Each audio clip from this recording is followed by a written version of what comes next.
the very few that would actually come out and talk openly about this. And then, obviously the exposure to the Heather material in and of itself is just there's a synchronicity there that cannot be ignored. Although why and what the link up is very unclear. Does that, have you pondered that? Yeah. Just why did the Heather material come into your sort of story at the same time when you're having these other experiences? It's completely, there's a synchronicity there. Yeah, it was, you couldn't have better timing or worse timing, however you want to look at it.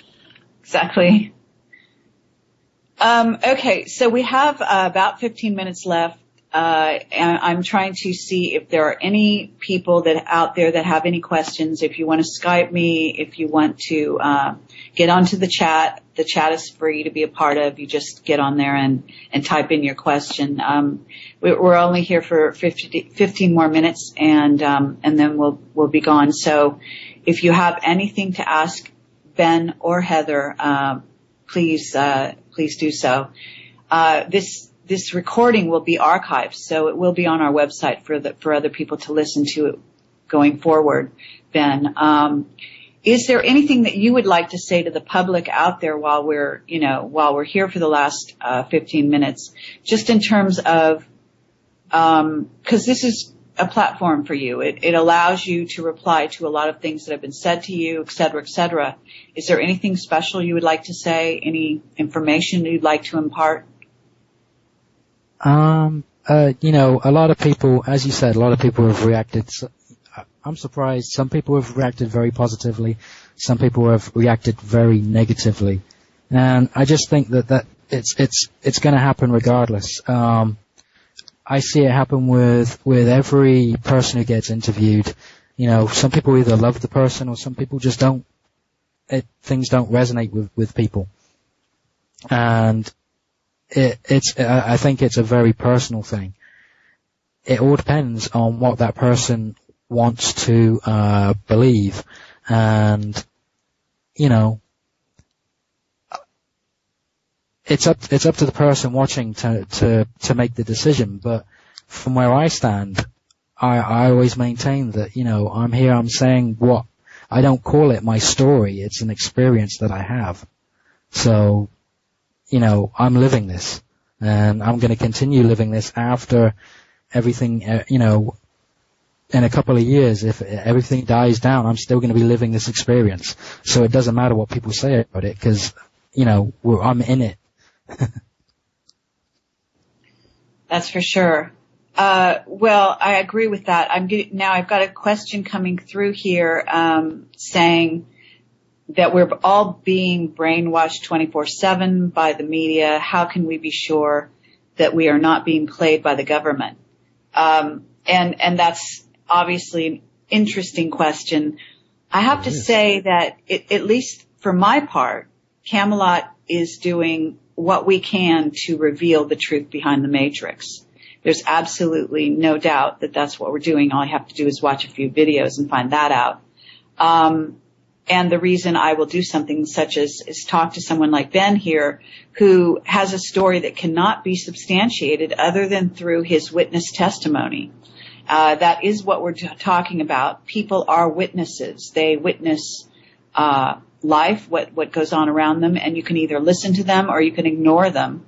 And I was recently interviewing Laura Knight Judzik, where she was talking about the notion that if around the corner you have a lot of people coming towards you and you can't see around the corner, but those people are saying, right beyond this there's a bridge and there's a river, you can get some water there, and you can either disbelieve them or you can actually take what they're saying under consideration and continue walking, and maybe you'll get to the bridge and you'll see that there is indeed water there, and so on. So it's that kind of nature of reality that we're talking about. We're talking about people that we're all time travelers, we're all ETs, we're all mixtures of various races, and we all have, in essence, we're all portals into the unknown, each person. And therefore, Ben is a completely valid portal just as anybody else. and we don't need to have credentials in order to prove that. And the other thing is that the reality that we're talking about is not 3D. It's moving beyond 3D. It becomes very difficult to use material reality to prove something that is happening in another dimension. And we're talking about reptilians that occupy more than, they're able to travel into this dimension and move in and out of it, as we are, if we are simply will recognize that. Let me ask you this, Ben. Do you have out-of-body experiences? I have, yes. Definitely. And That's just that was part of my one of my initial things in Thailand. We had to use out-of-body experiences because it was part of the spiritual aspect of the training. My teacher was never going to train me physically if I wasn't ready spiritually. Okay, that's very useful. So your work in martial arts actually prepared you in many ways for this. Yes. Okay. And it also, just for those listening, it also makes you a more aware being simply because you've had to experience, learn to control some of your out-of-body experiences and that sort of thing. Isn't that right? Yes, that's correct. Okay. Do you still sort of practice some of these things that you learned? Yes, I try to at least do it at least once a day. Okay, meaning when you say do it, what are you doing? Aikido or? Muay Thai. Yeah, I still like to practice my Tai Chi, relaxation methods, breathing, meditation. Okay. Are you still in contact with your children? Yes, they're actually with me. Okay. That's great. And do they ever talk about, I mean, your youngest, do they talk to you about what they're experiencing in terms of, out of body or the visitations or things like that? Yes.